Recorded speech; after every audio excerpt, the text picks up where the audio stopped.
Okay, good morning, everybody. I know it's Monday and you don't want to be awake right now, but listen.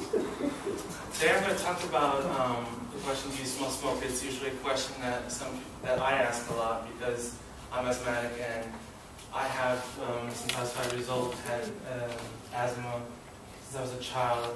And whenever I smell smoke, it starts wheezing. I start wheezing, and then I just, run for the inhaler and, take my medication and everything. So basically, recently I was admitted to the hospital because I had an asthma attack at 2:30 in the morning. There's my hospital band right there, and these are the new meds that I have to take. Steroids, a rescue inhaler, some pills, and this extra attachment here that helps me take all the medicine and down the lungs as much as possible instead of being, stuck in the mouth and everything.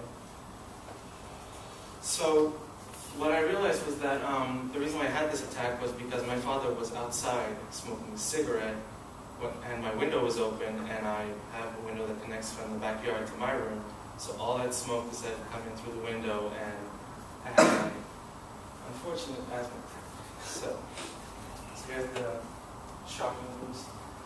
The rate of cigarette production has gone up in the last decade. The World Lung Foundation realized that more than 43 trillion cigarettes have been smoked in the last 10 years alone. And cigarette production has gone up 16.5%, which to you could sound small, but if there's 43 trillion cigarettes smoked in 10 years, a lot of cigarettes. So all those cigarettes, imagine all those cigarettes in the subways and the sidewalk and ashtrays, New research discovers that secondhand smoke from cigarettes causes many non-communicable diseases such as asthma. And today I'm going to convince you that you should tell those who smoke to stop smoking in order to reduce the health risks for both you and those around you. Now, I'm not telling you to quit. I'm telling you just smoke someplace else, or smoke outside. Don't smoke in front of everyone around you if they're not smoking. So first I'm going to talk about the general problems that secondhand smoke has on the nearby non-smoker. There are many negative effects for a person, especially children. When they're exposed to cigarette smoke, the smoke can actually harm them, even though they're not smoking the actual cigarette themselves. So as the person's smoking, the smoke goes everywhere, and when you're breathing normally, the smoke goes down into your lungs and causes a little bits of problem. So a young child that is present in the same room as a smoker could over time suffer from a condition called asthma. So as you can see, they have to take these treatments with the inhaler, with the nebulizer, which is basically a different way of administering medicine down into your lungs. As you can see, whoever smokes a cigarette causes disease, so not to make anyone feel sad. Asthma is defined by the CDC's, or Center for Disease Control and Prevention's, tips from former smokers' webpage on the impact of secondhand smoke on asthma. Asthma is a disease that affects the lungs. Attacks occur when something irritates the lungs. A person may have difficulty breathing, and an asthma attack triggers include tobacco smoke. So the United States EPA, or Environmental Protection Agency, states that children are most vulnerable to secondhand smoke than adults are because your lungs are developing, and they're severely affected by secondhand smoke for several reasons, including that the children are still developing physically, having higher breathing rates than adults, and have little control over their environments. So as you see a little baby crawling on the floor, and you're smoking, they're breathing harder because they're working more, and they can't tell you stop smoking because all they say is goo goo gaga and all that. So secondhand smoke doesn't necessarily have to be directly caused by the cigarette smoke immediately. See how as cigarette smoke comes out, the cigarette goes and it looks like it's going away, but it's actually still there, you just can't see it. So secondhand smoke can even go through walls and even linger on clothing, hair, furniture, and carpet. So some of you may know some smokers, and you can smell the cigarette smoke when they're not smoking. That's the cigarette smoke still there.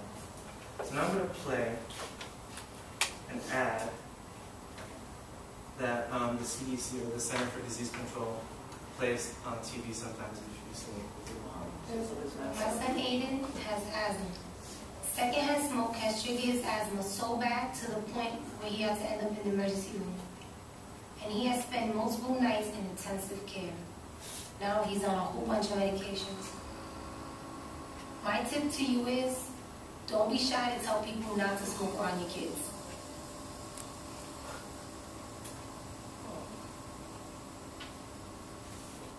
I know. The same thing I was going to. In an article posted on the CBS News website entitled, "And You Thought Secondhand Smoke Was Bad?" researchers from the Lawrence Berkeley National Laboratory suggest in a study that even if a smoker puffs outside, some smoke swirls and settles in the clothing and hair and is brought back into the building. With cigarette smoke inside, the leftover nicotine residue settles on surfaces like furniture, carpets, and curtains. Next, I'm going to talk about some solutions that can be used to prevent further exposure to cigarette smoke. So the effects of cigarette smoking can either be eliminated or reduced for those who are exposed to secondhand smoke. Apartment owners soon may be able to ban cigarette smoking in apartments to reduce the effects of secondhand smoking. So as we recently heard, Mayor Bloomberg is trying to do this, send a proposal to the city council telling all apartments to start smoking policies. And in a new study that was mentioned in an article by CBSNews.com entitled "Tobacco Smoking Should Be Banned in Apartments," researchers states that now researchers are recommending that owners and landlords make their buildings smoke-free zones. The reason why researchers suggest this is because secondhand smoke can seep through walls, cracks, and crevices between apartments. Later in the previous article that was mentioned, the U.S. Surgeon General was quoted saying there is no safe level of exposure to tobacco smoke.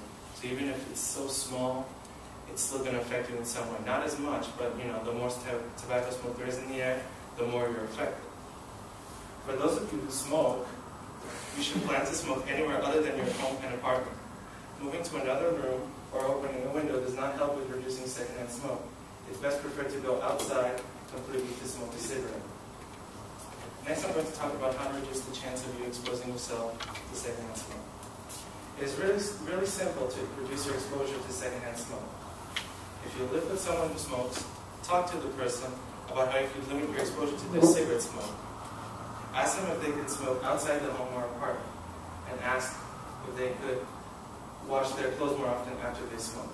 Not I just smoked a cigarette, I gotta put my clothes in the laundry. No, it's more like after a day, put them in the laundry, instead of, leaving them out in the open where the cigarette smoke and particles start going everywhere, Yeah. If you have any children and you have a smoker living in the house, figure out how to limit the exposure for your children. Try to clean surfaces that smell like smoke, such as carpets and furniture. And buy an air purifier to remove as much of the lingering smoke as possible. If you see someone that smokes, try and ask them not to smoke in front of you as you walk behind them or stand near them. So in general, just tell them, can you smoke someplace else, not here.